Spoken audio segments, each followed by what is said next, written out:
just wanted to explore nighttime driving. I mean, I say nighttime, I mean early hours of the morning, but, we all call it the night, don't we? You sleep through the night, even though you're actually sleeping through the day, so let's not split hairs about it.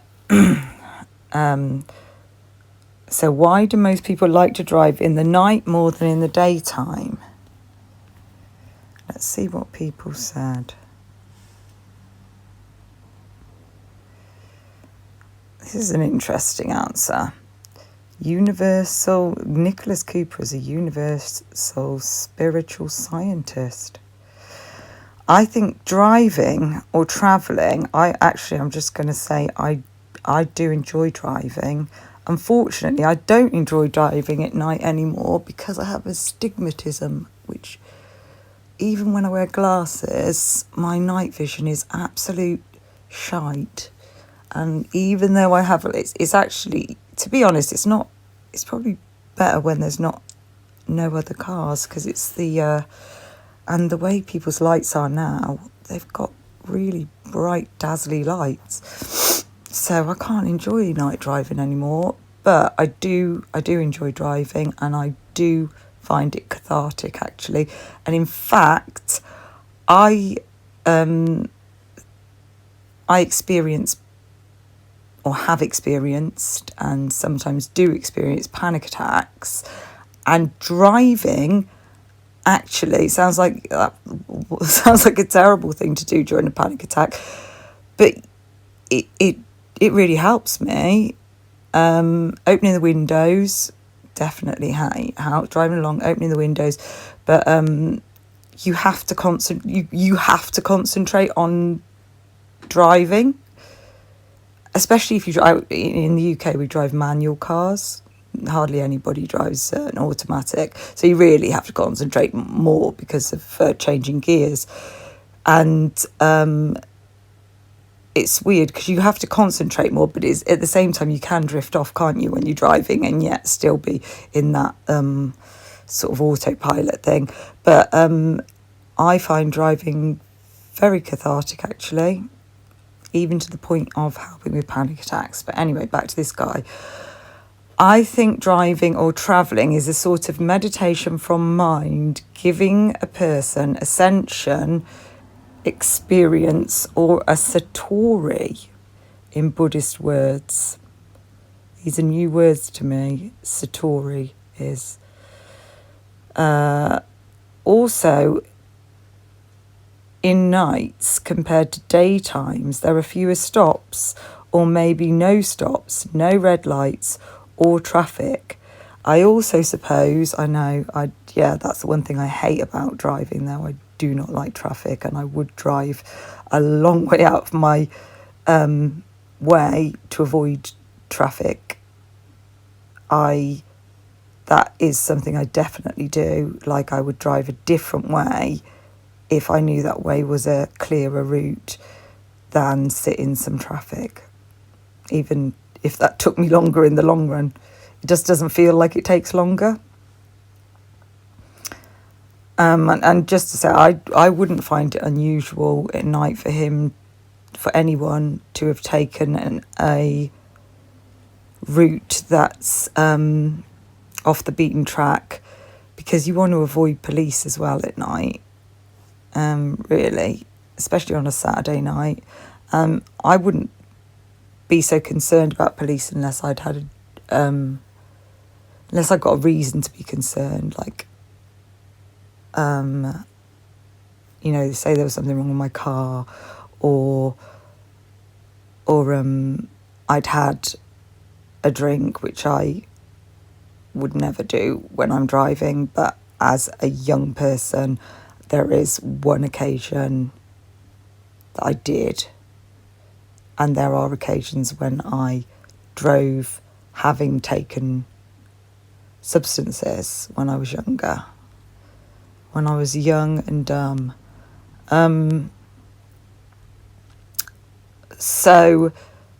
But if I lived in America, I would, because they seem to stop people all the time. they seem to find excuses to stop people, and they seem to have programs where there's a focus on it, a focus on stopping people. I also suppose driving in the night on a broad highway, getting to our destination without any stops, gives us the experience of living life without any reservations. There is a freeing feeling about driving. There's a freedom about it. As stops create upsets in our life, it awakens the explorer in us.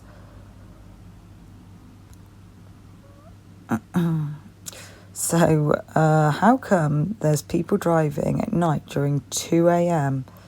Steve Waddington says those people are network engineers on their way to start scheduled maintenance at 3 a.m. so that you can enjoy faultless internet services in your waking hours. I speak only from personal experience. Charles Stewart enjoys sleeping.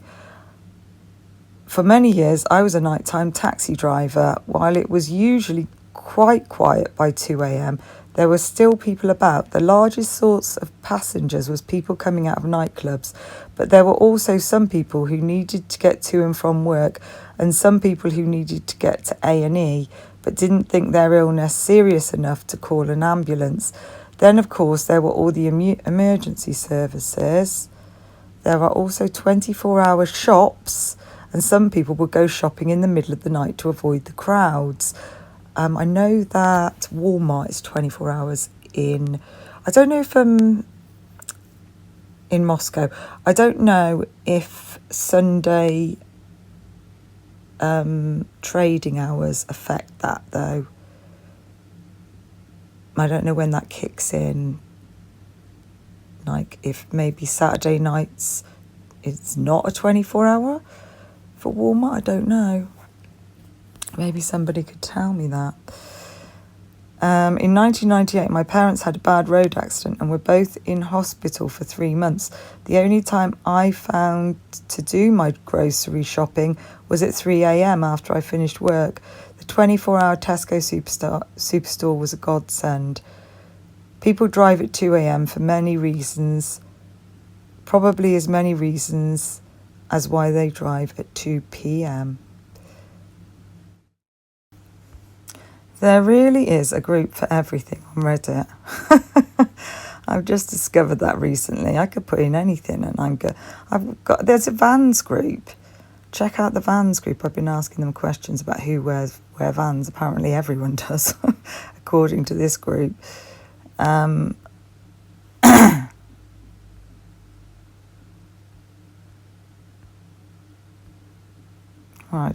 is going on here?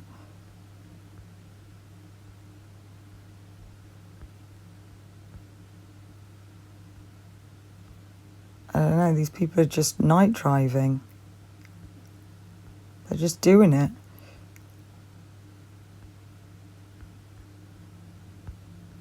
It's a thing. It's a thing, it would seem. It's just a thing people do. I associate it with young kids driving around at night. Smoking weed is night driving. In the Pinion Pines case, look it up if you have an interesting case. 2 young men, questionable convictions, I'd say. Good podcast for that would be Truth and Justice. I listen to it on Apple Podcasts, but other podcasting streamers, podcasting apps are available. And there's guys in that case, not the convicted, other people who were just driving around, and this guy wasn't convicted, and some people think he should have been more on the radar than he was. The police's first person of interest in that case, and they were onto him like white on rice. But and maybe because he was just driving around. But there's a group of, they were all teenagers, but they would drive around, and I think there was a lot of sort of just smoking weed, I think they were.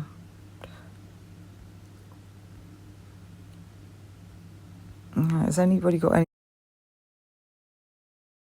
anything to say about night driving here, or are we just doing it? We're just showing off our night driving. Well, this is evidence in and of itself that people night drive.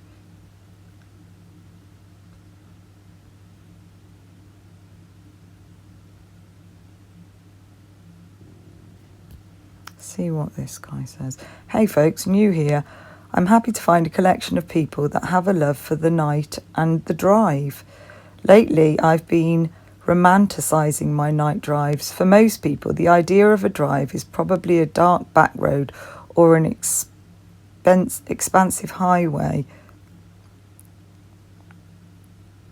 Just you and the headlights cruising fast with something to lose yourself to on the radio. For me, I sonder.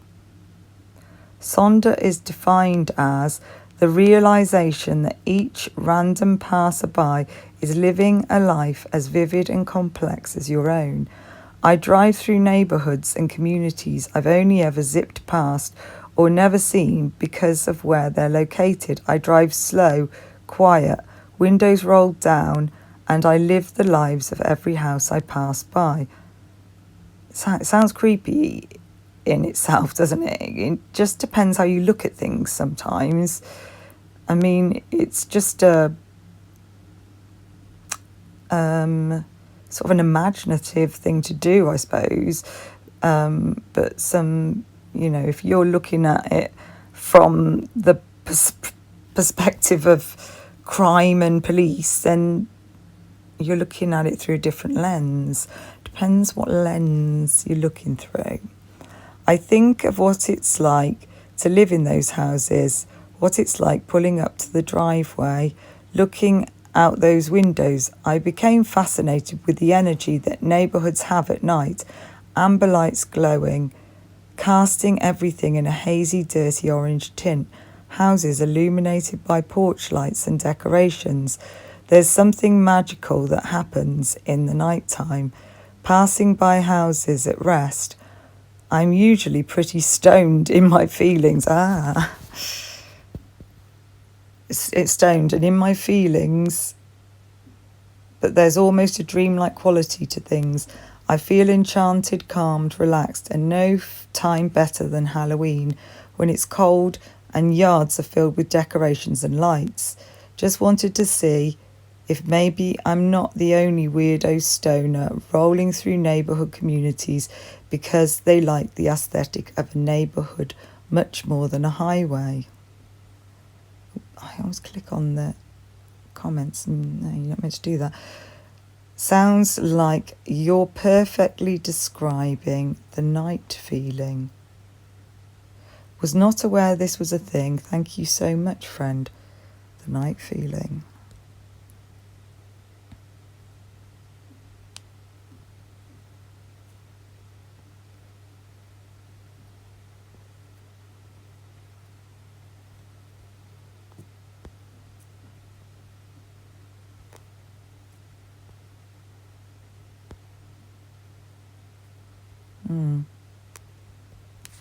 Right.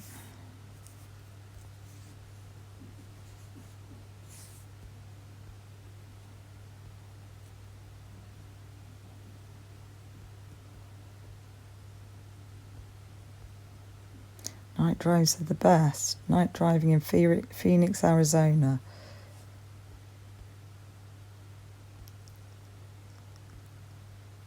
Night drive cyberpunk style. This is a thing.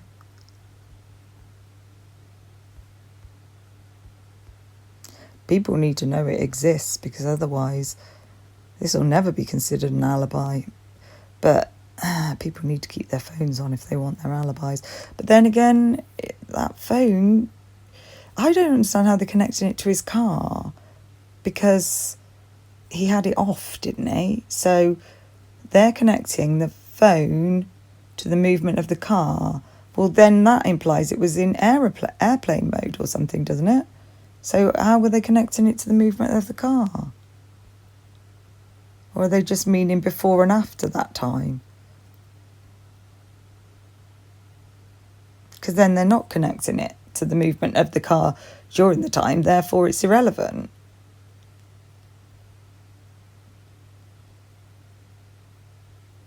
I mean, if we're going to say leaving your phone behind, apparently, is a sign, in this PCA, leaving your phone behind is a sign, and taking, hold on, let me just find what it said.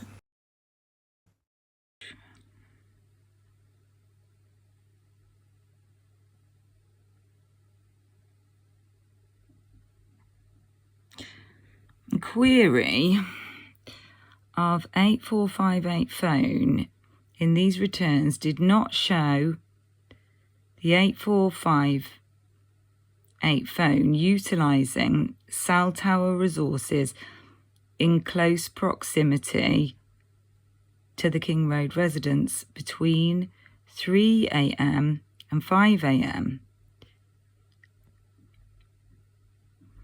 Based on my training experience and conversations with law enforcement officers that specialise, Jesus Christ, it's funny, isn't it? You don't need flipping, you just need to watch true crime to know any of this and have a bit of common sense. But to be fair, what are we saying, that anybody that's turning off their phones are committing crimes, or anybody that's phone runs out of juice?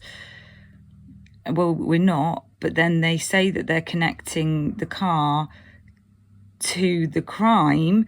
But just look at this PCA in a moment. This is a different PCA, and see the difference between how the car, the vehicle in this case, is characterised, suspect vehicle 1, and how the vehicle in this other case is characterised. Bear with, let's look at this first. Individuals can either leave their telephone at a different location before committing a crime, or turn their cellular telephone off prior to going to a location to commit a crime. This is done by subjects in an effort to avoid alerting law enforcement that a cellular device associated with them was in a particular area when a crime was committed, and yet you're somehow linking the phone with the movement of the vehicle. But you're linking the phone then with the movement of the vehicle at a completely different time, not the time of the crime. I also know that on numerous occasions, subjects will surveil an area where they intend to commit a crime prior to the date of the crime. Depending on the circumstances, because there's no other reason to go to Moscow, is there? I can't think of another reason. I can't. Oh shit, no, there's shops there, isn't there? And there's restaurants. So there's these two towns, Pullman and Moscow, where people from Moscow travel to Pullman to get shit and to go places, and people from Pullman travel to Moscow to get shit and go places. So, but you're characterising this as unusual and suspicious. Okay, that's just because you know that most of the people listening to this PCA, which they will do because that will be televised, or that will be in the media, available in the mainstream media and everywhere else. You know that most of those people won't know that about these places. Local knowledge. Depending on the circumstances, this could be done a few days before or for several months prior to the commission of a crime. During these times of surveillance, it's possible that an individual would not leave their or an idiot would not leave their cellular phone at a separate location or turn it off, since they do not plan to commit the offence on that particular day. If they're literally just going there for surveillance, then probably they wouldn't take their phone. Or they'd take a different phone.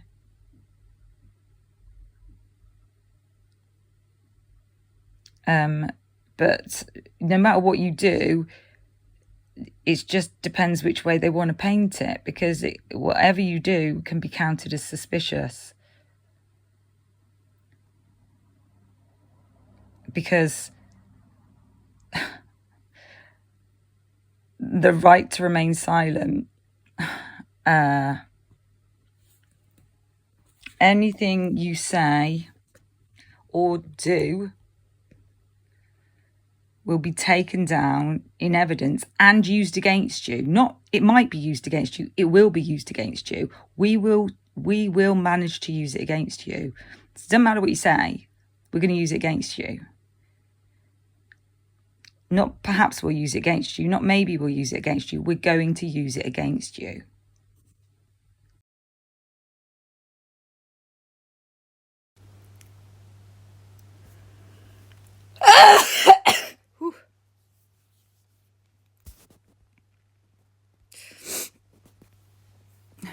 Jesus Christ. It all comes on as I'm about to do a video.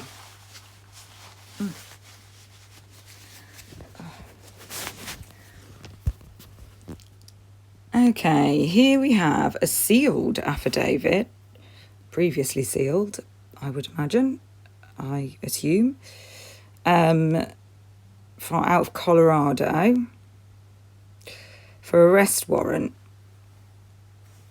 Application for arrest warrant and the arrest warrant for the person of Jamil James, born in 2005.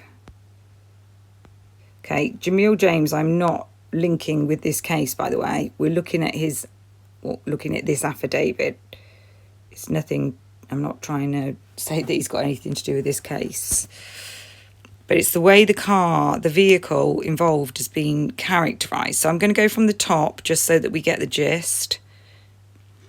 This is by Detective Jacob Hafeen, the affiant.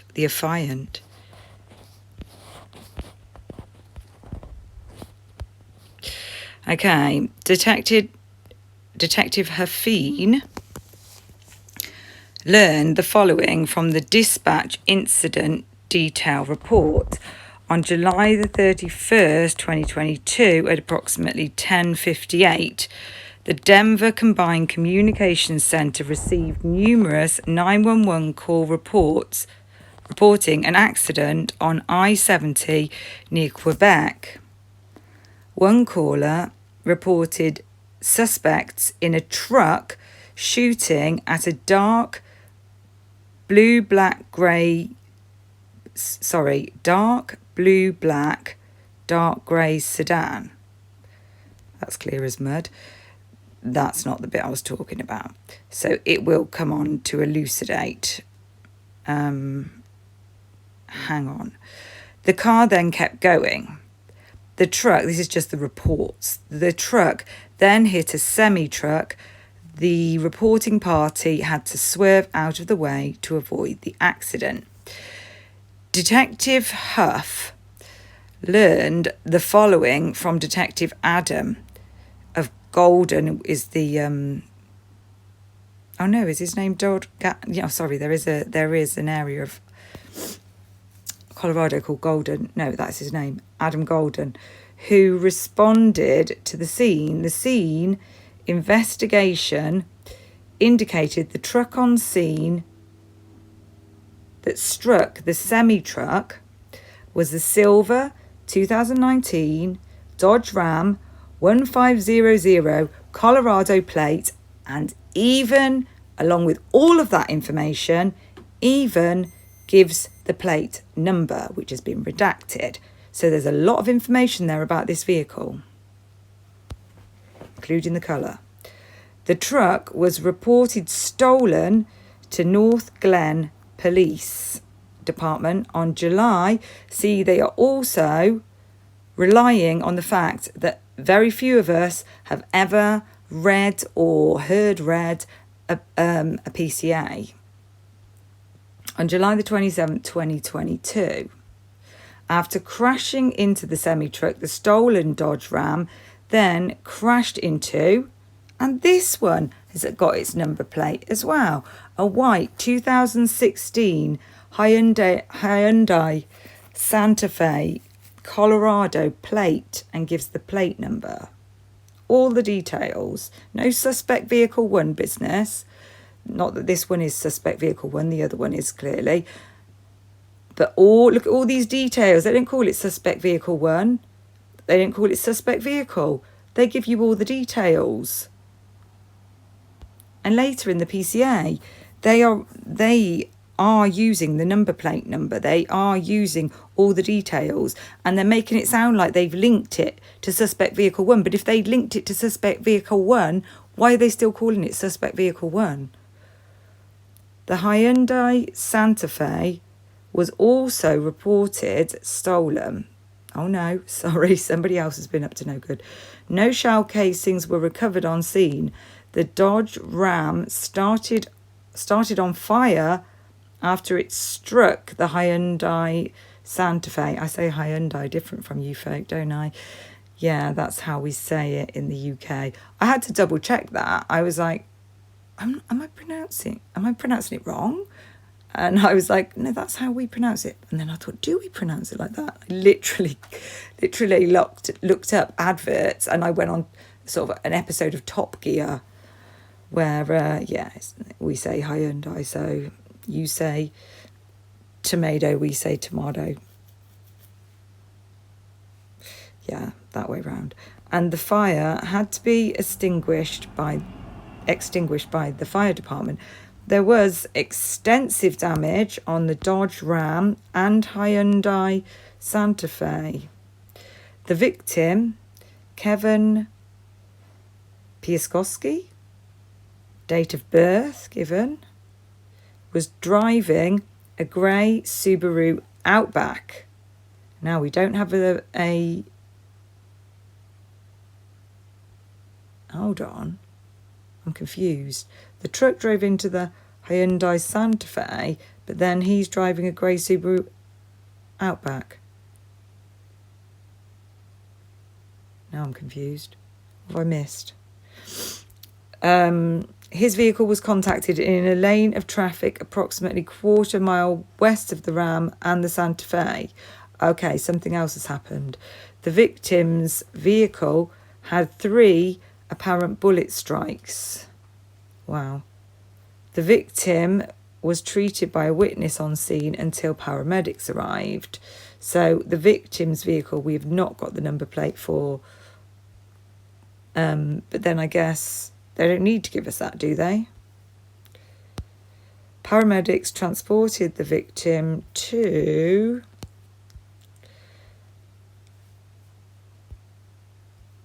Denver Health Medical Center, where he was pronounced deceased at 11:31 by Dr. Morgan. A cell phone was recovered from the Hyundai Santa Fe. Detective Golden provided the cell phone to Detective Huff. Detective Huff checked it into the Property Bureau under property number. Look at that, giving us a property number and everything. It was a red Apple iPhone. God, giving us all the details. Who would have thunk it? Who would have thunk they would have done that? Right. Do you want me to carry on? I don't want to bore you folks, but I'm intrigued now because it's been a while since I read this. I read it a while ago and saved it in case I wanted to refer to it in the future. Okay, I'm going to go on. You got stuff to do. You carry on. Don't you worry. We're just going to carry on here, me and my one listener. Detective Huff interviewed a witness with quite a long name by the looks of it. And that witness related that he was driving westbound on I-70 when he saw a vehicle accident on the shoulder with one vehicle on fire. He described the vehicle as a silver, mid-sized pickup and a small, white, compact SUV. People started walking away from the crashed cars. He pulled over after passing the vehicles. One female started walking, limping towards him after the accident. He asked if she was all right, and she did not speak much. She then started to walk off towards the north. He also observed a lot of activity to the west of his location and believed it to be another accident. God blimey, what clusterfuck. He was unaware of any shooting that occurred. Officers later took him to see if a female contacted by officers was the same female that he saw limp away from the scene.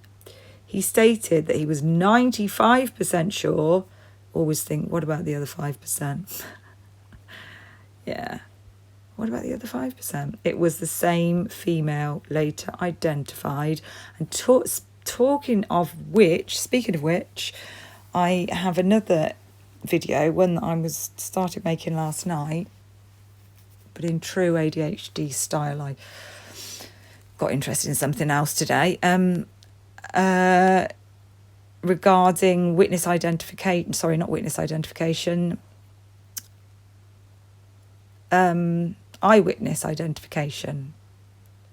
of suspects and the reliability of it when a person is wearing a mask.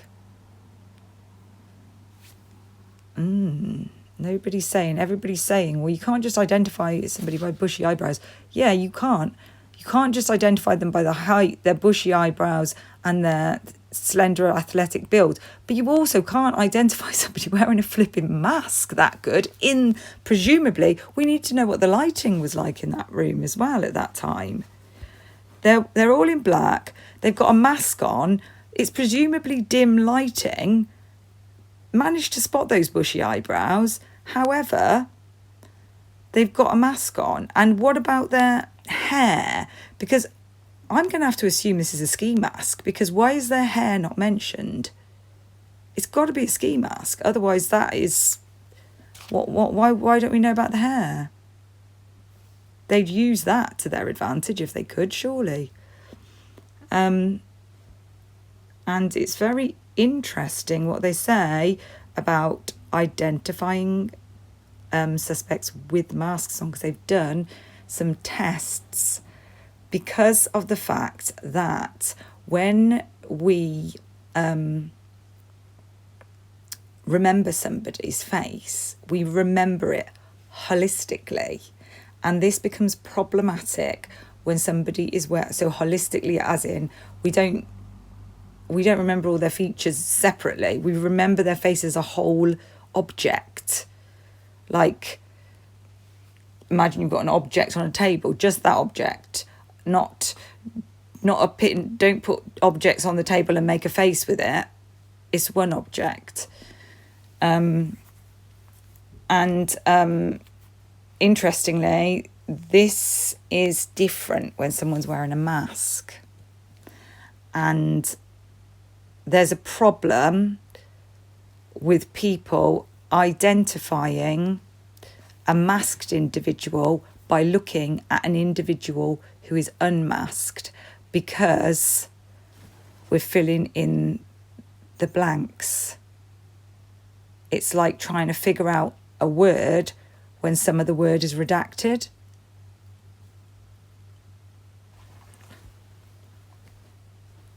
Or figure out a name when some of the name is redacted. Could you figure out somebody's last name if you can only see their first name and their last name? Could you figure out someone's whole name if you can only see their first name and their last name's redacted, or vice versa? Detective Huff responded to Denver Health Medical Center and contacted somebody with a short name. She was contacted by Officer Max Nielsen. Officer Nielsen received a description of suspects fleeing from the scene over the police radio. Officer Nielsen observed somebody with a short name who matched the description of one suspect limping away from the scene in the area of 1270 Highway SB exit to North Quebec Street. She was transported to Denver Health Medical Center to be treated for injuries sustained during the accident. Detective Huff interviewed Longname with her mother present. Hold on, how come her name was short before and her name's long now? Detective Huff, with her mother present. She related she was in a white SUV, possibly a Tahoe. She was riding with her ex-boyfriend, who she identified as Short Name. She denied knowing his last name. Okay, that'll be why then. And denied knowing his last name and described it. I don't blame her though. You don't want to get people involved who don't have to be involved. But then again, he is involved because he's there and he needs to bear witness. But some people don't want to be involved because you just get sucked into something that you may have absolutely nothing to do with in terms of the crime itself. And described him as having dark skin and dreadlocks. She denied knowing his last name. Again, she related that they were arguing and he pulled over. She got out and rolled her ankle as she was getting out of the car. She denied knowing about an accident. Officers collected her cell phone upon contact and provided the cell phone to Detective Huff. The cell phone was an Apple iPhone with a gemstone case. I am going to do this as a separate video, so you will be able to watch all of this on one video. It's just a video regarding a different PCA for people to look at, because I think it's really good for people to have an example of what other PCAs look like so that we can compare and contrast. So that's the end. That'll be the end of this one. If you hung on for a bit, appreciated, and I'd really appreciate it if you could like, and if you're not subscribed, please do, because it's I really like to be able to get information out there, and there is some information coming up that I would like as many people as possible to be aware of. So I'm not concerned about popularity contests, but I am concerned about being able to disseminate information, and that can only be done when the algorithm is happy, and those likes apparently make that happy. So yeah, if you want to find out about the rest of this PCA, you can either watch the subsequent video, which will have all of it on, or you can click in the description and I'll put it in there. Quick click on the description even. Okay, so I hope you are having or you have had, whatever time it is where you are, a lovely day, and you'll hear from